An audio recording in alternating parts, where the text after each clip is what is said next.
Isn't she lovely? Isn't she wonderful? You guys, I feel glorious in my white dress. I almost look like an angel. If you know me, you know. But today's video, I'm going to be spilling all of the tea on this gorgeous dress that I'm wearing. It is the Allison Tent Dress by Jasmine Desiree Studios. So if you're curious to hear more about this pattern, then please keep on watching.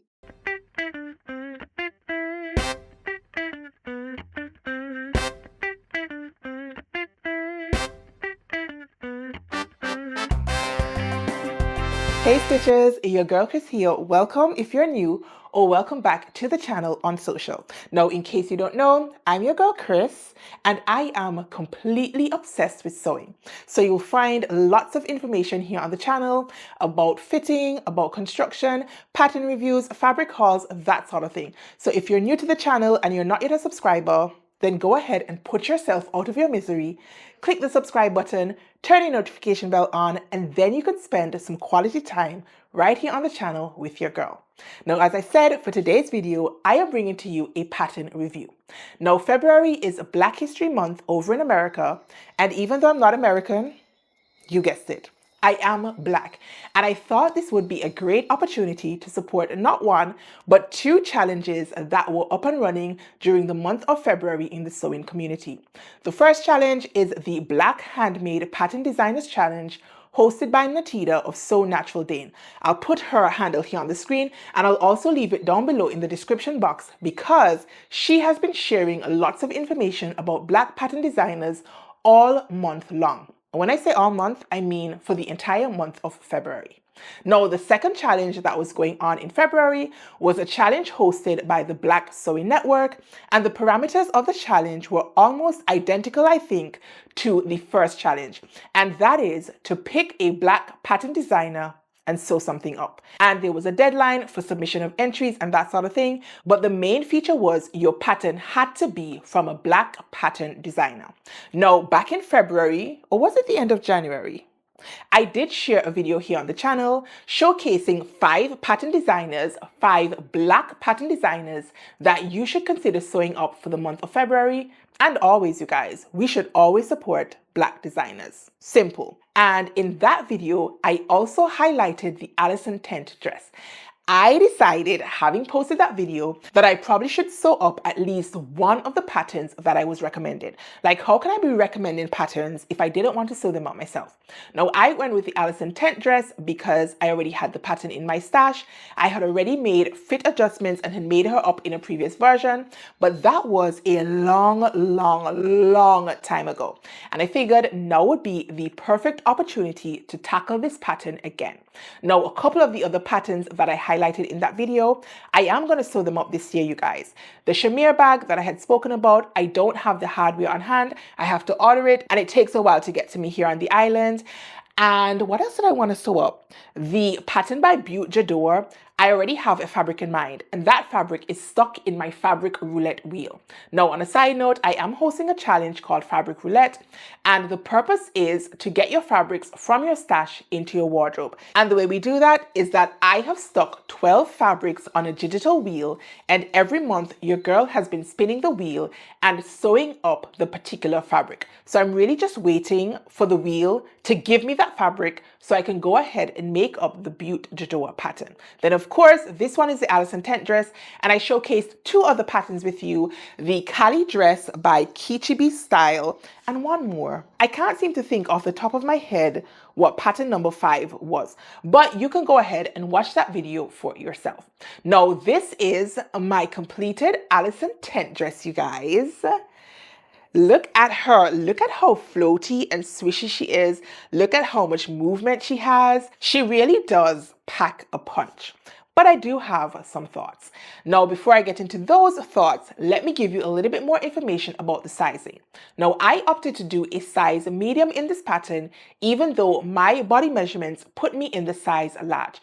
As you can see, it's a very oversized and floaty dress, and I knew from sewing up this pattern previously that going down a size would have been perfectly fine. Now, having sewn up this dress again, I'm actually thinking that maybe I could have gone down an additional size to a size small. Now, usually I don't so much like the oversized look. It's something that takes me a little bit of time to adjust to. Like, I'm making it up and I wasn't sure when I was constructing this dress how it was coming together. I was like, it's a little bit loose. But then I said, but you knew this, Kristen. You knew this was a loose dress. And I think what really got me is I tried on my dress midway and hubby didn't like it. Now, hubby doesn't understand sewing the way I do. I mean, he's heard enough about it from me, but in terms of fashion, I wouldn't call him fashionable, but I still do value his opinion. So when he was not excited about how this dress was looking, it did sort of deflate me just a little bit. Now that I have completed the dress, he still says it's not his favorite, but he is warming up to it a little bit, and I feel just a little bit better about this dress, knowing that he doesn't think I look like a sack of potatoes, because that's not cute or attractive. Anywho, I do think I could have still sized down to the size small. Now, having gone with a size medium, I did make a couple of fit adjustments. I'm sure you guys can repeat them back to me by now. I did remove a 1/4 inch in length between my shoulder and my bust line. This just helps to rotate the shoulder seam forward so it's not pulling so much towards the back. It helps it to sit more in line with my shoulder seam. Why am I not fixing my back facing? That's better. Now, I also lengthened the bodice portion of this dress by 2 inches. No, I didn't. Did I lengthen it or shorten it? I think I shortened the bodice piece of this dress by 2 inches and then lengthened the ruffle piece, I think it was, by 3 inches. I hope I'm giving you guys good information. I'm trying to remember off the top of my head what the length adjustments were in terms of the aesthetic appearance of this dress. Now, in terms of the sleeve, I did go ahead and shorten the sleeve by 1 inch. And then for the sleeve ruffle, I lengthened it, I think, by 1.5 inches and then folded it in half and just cut a line. That had the effect of then shortening the ruffle. I just feel like this length of sleeve looks much better on me, and the proportion of the ruffle to the sleeve in my mind is a little bit better now that I have shortened it. In terms of the finished dress, you can see that I do have a longer line in the dress portion and then also a longer ruffle. When I was hemming this dress, I actually did remove 5/8 of an inch from the ruffle and hemmed it using my serger and did a serger rolled hem. Now, I don't think you guys can see this quite nicely. The fabric is not picking up so well on camera. Anyways, I opted to go with the serger rolled hem for 2 reasons. One, I was lazy and did not want to have to sit down and double turn the hem on this ruffle and also on the sleeve, but I would have if I absolutely needed to, but I didn't need to, because secondly, I was working with this double gauze fabric, and this one just takes the rolled hem on the serger so nicely. I feel like it gives it a really, really nice finish. Now, I opted to make this dress, as I just said, in a double gauze, and I used this white double gauze, which I already had in my stash. If my memory serves me correctly, I picked up this white double gauze on one of my fabric hauls when I went to Barbados. Now, you can find a playlist here on the channel with all of my fabric hauls, so if you like fabric as much as I do, you might want to take some time and sit down and watch those videos. And I'm pretty sure you will find this fabric in one of my Barbados hauls. Now, I really have a thing for double gauze, you guys, but that was not always the case. I had made up a hacked McCall's 7543 way back in, I think it was 2022, 2021. I can't remember right now, but I made it a couple years ago, and that was my very first experience with double gauze, and I loved it. And I really, really love that dress. And so over the years, I have gone ahead and bought a couple more pieces of double gauze. I made up one last year when I made the Mood Clementine dress, and I actually used 3 different colors of double gauze. If I can find a picture, I'll pop it in right here. And again, I love the texture of the double gauze, and I knew from previous experience that it lends quite nicely to more loose and flowy type silhouettes. I don't think it works as nicely with silhouettes that are meant to be very structured and fitted, but loose and flowy definitely works well with a double gauze. You can just see the amount of movement that this dress has in this double gauze. And I'm sure if I had used a different substrate, it would have had some good movement because it does have that loose flowy effect and all of the gathers. But I just feel like the double gauze really elevates this dress. That being said, I almost feel like my ruffled tier is too dense. I feel like maybe I should not have cut my tier so densely. Now for the tier, I did make an adjustment. I forgot to mention it. There is one long ruffled pattern piece in this pattern, but I absolutely just ignored it. And I decided to use my width of fabric instead. So I measured down the length that I wanted for my tiers. Then I cut out 4 pieces of fabric using those measurements. So I gathered in 2 for my front and then 2 for my back. But because of how the double gauze holds onto the gathers, I'm almost feeling like I maybe should have only cut 1 for the front and 1 for the back. I don't know if that would have made a difference in terms of how the dress looks and feels on me. As a matter of fact, I do know it would have made a difference. It definitely would have impacted the amount of like swishiness to this dress, but I don't know, maybe it wouldn't look so congested. Is it congested? I don't even know how to describe it, you guys. You can just see it looks very full for the second tier. However, I do like that it just swishes and floats. So I guess all things being all things, it wasn't a terrible decision.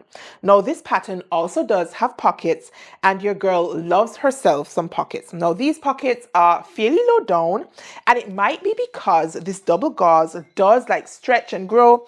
Even though it shrinks in the dryer, it is one of those fabrics that will stretch if you're not careful.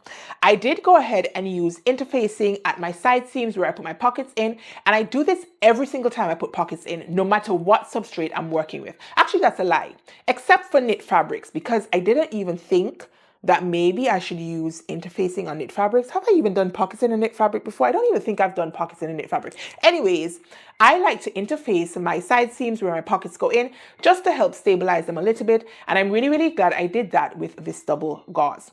Now, overall, I like this dress, but I don't love this dress. I feel like she's very versatile being plain all white. It means I can mix and match my accessories to go with this dress and get a different look every time. I also feel like she can be dressed down and dressed up quite easily. I can knock on a pair of heels if I wanted to feel a little bit more dressy, or I can rock her with sandals or even sneakers if I chose to.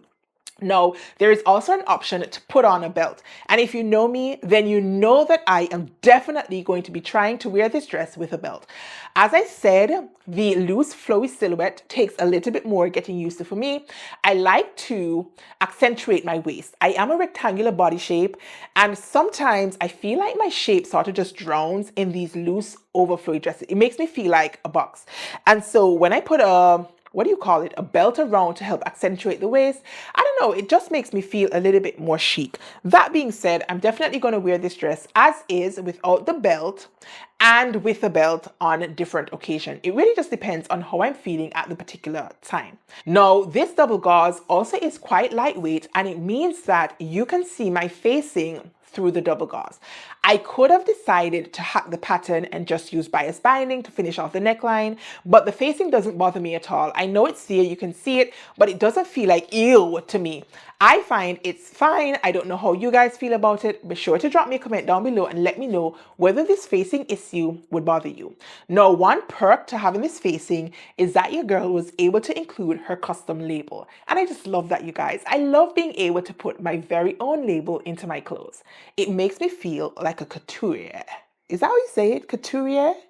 whatever. It makes me feel fancy. And I will always choose a facing over a bias binding every single day, every single time, every single hour. And that's exactly what I decided to do with this dress. And as I said, the fact that you can see the facing through the dress doesn't bother me one iota. Now, if you do not have this pattern, I would definitely encourage you to go ahead and give this one a try. As I said, I think she's very versatile, and you obviously have the option of choosing different types of fabric substrate depending on the look that you're going for, and also have the option of sizing down. I did forget to mention that this dress does have a little bit of shaping incorporated into it by the pleating right here at the shoulder line. I did not do a full bust adjustment in this dress, even though I really am a advocate for full bust adjustments. I think that they are highly beneficial. If you need a full bust adjustment, you probably should be doing one. But I skipped it in this dress because it is really, really loose and flowy. And because it has like this gathered tiered situation anyway, I figured even if my boobs sort of hiked it up a little bit at the center front, it wouldn't bother me at all. And it doesn't. It really, really doesn't. I feel like it fits quite nicely around the bust area. It's not too tight. I don't feel like I have pancake boobs. I don't feel like my dress is being hiked up too awkwardly at the front either. So all in all, I'm not mad at myself for skipping the full bust adjustment for this dress. Now, if you want more information about how to choose your pattern size, like the starting size, and how to go ahead and make length adjustments, and also how to do a full bust adjustment, I have all of the resources right here on the channel. Now, in terms of the body measurements, I shared with you not one, but two videos on your body measurements. Video number one, which I'll pop here on the screen, showed you guys how to record your body measurements and then how to pick your base size for your patterns. Video number two, which I'll pop in right here, shows you guys how to make length adjustments. Now, video number three, I don't think that one has made it here yet on the channel. I'm going to be showcasing how to do a full bust adjustment on a double darted bodice. I talk you guys through how to know if you need a full bust adjustment and then demonstrate how to do it. There are tutorials here on the channel already about how to do full bust adjustments, and I guess the one that would be most relevant for this type of bodice would be the full bust adjustment on a dartless dress. I think I had used McCall's 8021 to demonstrate. I'll go ahead and drop it in right here, and you can use the exact same steps if you needed to make a full bust adjustment on this dress. Now, you guys, I think that is all of the tea that I needed to spill on the Allison Tent Dress. Again, if you do not have this pattern, I would highly recommend that you add it to your stash. If you enjoyed today's video, then definitely be sure to go ahead and give your girl a thumbs up. Drop me some comments down below and let me know what are your thoughts on my finished dress. Do you think it's too oversized? Do you think I should have sized down? What do you think of the proportions in terms of the length of the dress and the length of the tiers and the length of the sleeves? Let us continue all of the conversation down below in the comment section. Now, finally, if you have gotten this far in today's video and you have not subscribed to your girl's channel, then be sure to go ahead and click that subscribe button, turn your notification bell on, and that will mean you will never, ever miss any of your girl's upcoming videos. But until next time, you guys, stay calm, stay cool, stay safe, and absolutely keep sewing. Peace.